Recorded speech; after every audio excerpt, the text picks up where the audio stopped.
Anaitwa Spencer, ni mwandishi wa vitabu yani simulizi, na ndoto zake wakiwa na rafiki yake ni kuja kuandika simulizi kali ambayo watauza dunia nzima, yani wanategemea simulizi ndio waishi. Sasa kile kitabu anachoandika hakiendi mjini. Upande mwingine tunakutana na huyo mrembo anatumia pesa zake kununua wanaume waje wampe raha, akimaliza na walipa wanatembea. Hapa alileta jamaa wakalala naye, asubuhi jamaa anajiona kama yuko kwake, yani mwenye nyumba anaamka, yeye bado kalala. We mshenzi, hebu amka, muda wako umeisha, nakupa sekunde 10 tu. Ikabidi jamaa abebe kila kitu kilicho chake ili aweze kutembea. Bidada anatazama, anagundua mchizi kasahau simu yake, ikabidi aichukue ili amwaishie. Ili anatoka sebuleni anakutana na shangazi yake. Huyu shangazi huwa apendeke kumuona huyu binti akiwa anabadilisha wanaume. Hivi wewe ni mtu wa aina gani? Mbona umebadilika hivi? Yaani siku 7 unalala na wanaume 7? Una mwili wa aina gani? Kwa nini usitafute mwanaume mmoja uolewe? Dunia imeharibika binti, acha kutumia pesa vibaya. Shangazi alimsema sana bidada, lakini bidada hakuwa anamuelewa.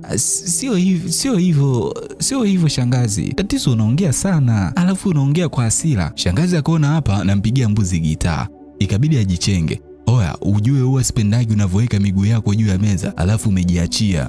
Mzee, mbona unagubu? Yaani baadaye uwaze namna tunaweza kuandika kitabu chetu, unawaza mimi kuweka miguu kwenye meza? Ujue tuna mashindano mwezi ujao. Hawa jamaa walikuwa na lumbana wenyewe kwa wenyewe, lakini hapo walipo hawana hata 100. Wanategemea waandike kitabu alafu akakishindanisha kwenye mashindano ya mwezi ujao. Huyo rafiki yake Spencer, yeye anapenda sana hela kinoma. Anamwambia Spencer kuwa kuna demu kazi yake ni kununua wanaume alafu kisha anawalipa. Anamwambia Spencer kuwa wanatakiwa wafanye kila juu chini ili waweze kumjua mwanamke ni nani, ili waweke karibu naye kisha watengeneze stori yake. Anamwambia mshikaji wake kuwa tukifanikiwa basi tutapiga hela nyingi sana. Hello, nahitaji mwanaume mmoja kesho saa 3 usiku, ila awe mkali, unajua anachokipenda. Sawa madamu, tutakutumia huyo mtu, usiwe na hofu yoyote. Hiyo ndio kazi ya huyo bidada, anakula bata tu na kila mwanaume anayemtaka. Si ana pesa bwana. Wale wazee wameshangazi, basi huyu ndo mali yenu. Kwa upande mwingine tunakutana nao jamaa zetu. Rafiki yake Spencer anamwambia Spencer kuwa kuna dili limekuja, kama yuko tayari kulifanya basi aende akaonane na wakala aliyetoa hilo dili, waelewane kisha akalipiga. Ikabidi washuke chini sebuleni, wanamkuta jamaa ambaye ndiye wakala. Oya, mtu mwenyewe ndo huyo? Ngoja kwanza nimkague. Ikabidi Spencer aanze kukaguliwa bana. Kweli yuko vizuri, hebu geuka dogo.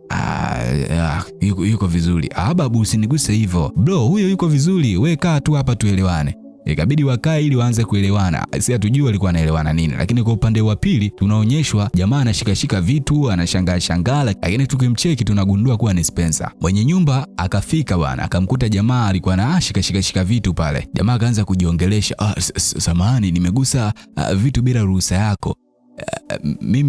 Mimi naitwa Spencer, nimefurahi kukutana na wewe. Jamaa akaanza kujiongelesha tu, mrembo anamwangalia. Tatizo lako unaongea sana, njoo gorofani chumba cha kulia. Jamaa ikabidi aanze kushangaa gorofani tena kufanya nini. Ikabidi apande hadi alipoambiwa kufika. Anamkuta mrembo katulia anakunywa mvinyo. Umeniambia nije huku, inakuwaje tena tunaongelea huku chumbani? Bibi akaanza kumkagua kisha akamwambia vua shati lako.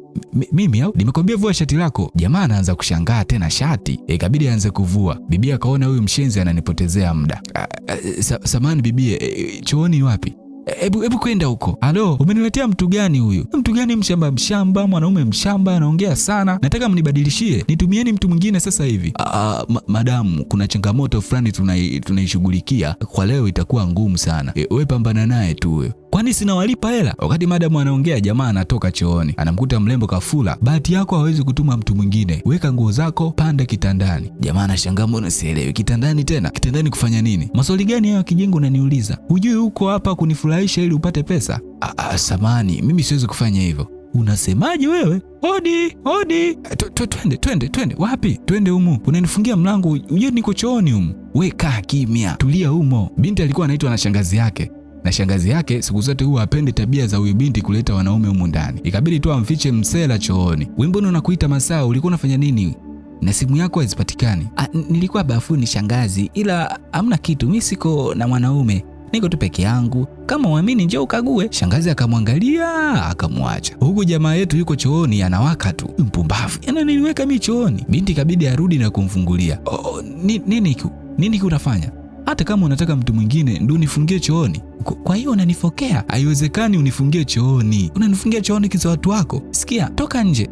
Natoka. Yaani hii takataka inanifokea kwangu, nyumbani kwangu. Bibi akaanza kuongea pale, lakini mwisho wa siku ikabidi aingie bafuni kupiga maji. Kumbe jamaa alisahau waleti yake bafuni. Ikabidi binti aichukue na kuanza kuikagua pale. Lakini akakuta waleti yenyewe haina hata 100. Kwa upande wa pili, jamaa anamlaumu rafiki yake kwa kutomwambia alitakiwa kwenda kufanya nini. Mwanangu umezingua. Yaani yule wa kunifungia chooni sijawahi kufedheheshwa kama leo. Mwanamke ananisimamia na kuniamuru anavyotaka na kunisukuma chooni. Mzee, tatizo unaongea sana. Unatakiwa upambane. Sasa baadaye jamaa anakaa anajishika mfukoni, anagundua kuwa amesahau pochi yake. Aise, nimesahau pochi yangu kwa yule mwanamke. Ikabidi arudi tu akaifuate. Ili anarudi anakutana na ule mrembo, naye ndo alikuwa anatoka. Nilihisi nimepoteza pochi yangu, ila baadaye nikakumbuka nimeisahau hapa. Jamaa ikabidi apewe pochi yake bwana, alafu aanze kujichenga. Yaani nikajua umekuja kuomba msamaha.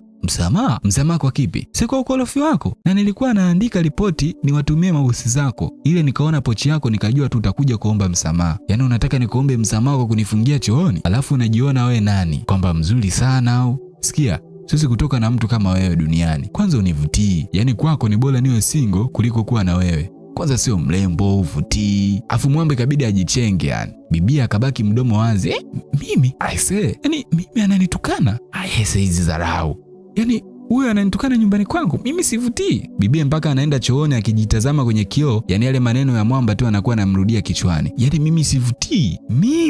Yaani sina mvuto, lakini ni kosa langu. Nitamuonyesha tu mimi ni nani. Asubuhi binti kabidi amtimbie mwamba kwake. Jamaa anashangaa, umefuata nini hapa? Jamani, si nimekuja kuomba msamaha na niko na ombi lingine. Tusahau haya yaliyopita. Nahitaji uwe na mimi nyumbani kwangu ndani ya siku 30.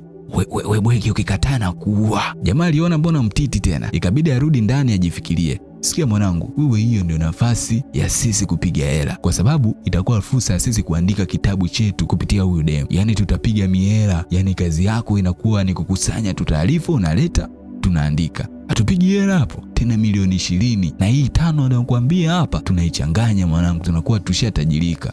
Huyu jamaa anapenda hela bwana. Ikabidi mwamba akubali tu kwenda na huyo mrembo. Akae naye kwa siku 30. Kuna masharti gani kabla hatujaanza? Jamaa akawa anajisemea tu pale. Niwe mshenzi. Wewe mshenzi wa kuniambia mimi sina mvuto? Sasa tutaona kama utatoboa, mpuuzi wewe. Bibi akawa anajisemea tu moyoni. Hakuna masharti zaidi, utakuwa na mimi ila usiruhusu hisia zozote kati yetu. Sasa mwamba sijui kama ataweza kweli. Toto kali namna hii, alafu ndani mko wawili tu. Mtatoka salama? Eti kama ungekuwa wewe ungetoka salama kweli? Yaani mko wawili tu ndani, alafu toto kali kama hili, alafu anakuambia mnakaa naye siku 30, alafu mnalala kitanda kimoja. Hivi kweli utatoboa? Bwana sijui kama mshikaji atatoboa. Hii ni sehemu ya kwanza, nakuletea sehemu ya pili sasa hivi. Cha msingi kusubscribe tu hapo ili kuhakikisha episode ya pili inapokuja basi nakuta wewe uko sawa kabisa. Mimi naitwa Kingson, tukutane tena wakati ujao.